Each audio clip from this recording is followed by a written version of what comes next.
Vous connaissez sûrement cette photo où des bûcherons posent fièrement avec l'immense arbre qu'ils viennent de couper, et vous vous demandez alors, mais combien de feuilles A4 on pouvait faire avec un arbre pareil? Non? Je suis le seul? Eh bien ce mastodonte n'était âgé que de 1300 ans. Il fait office de petit jeune en comparaison avec celui dont je vais vous parler maintenant. Petit indice, il est plus ancien que la pyramide de Gizeh.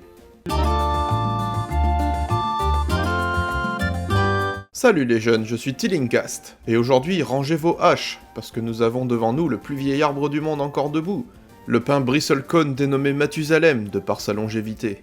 Pour rappel, Mathusalem était un personnage de l'Ancien Testament qui serait mort à 969 ans. Cet arbre a été daté, grâce au carbone 14, de moins 2832 ans avant Jésus-Christ, ce qui lui donne l'âge vénérable de 4855 ans en 2023. Situé dans les montagnes blanches en Californie, son emplacement exact est volontairement caché afin d'éviter tout acte de vandalisme et pour éviter le tragique destin de son grand frère, l'arbre Prométhéeus, qui était encore plus vieux que lui.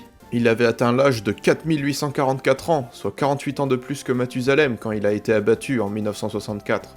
En comparaison, le premier arbre connu pour avoir été semé par la main de l'homme, et qui est toujours debout, n'est âgé que de 2300 ans. Il s'agit du Jayasri Mahabodhi, un figuier sacré planté en 288 avant Jésus-Christ, dans la ville d'Anuradhapura au Sri Lanka.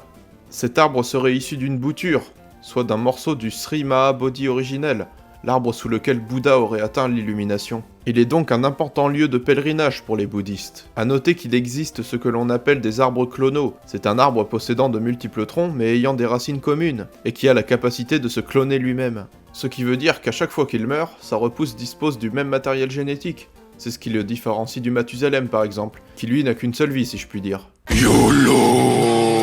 Ces clones peuvent atteindre une dizaine de milliers d'années, comme l'Old Tycho, un épicéa vieux de 9550 ans et datant de la fin de la dernière période glaciaire. Voilà ce qui conclut cette capsule, n'oubliez pas de vous abonner et de clocher, vous connaissez la chanson. Quant à moi, je vous retrouve demain pour une autre vidéo. Salut les jeunes!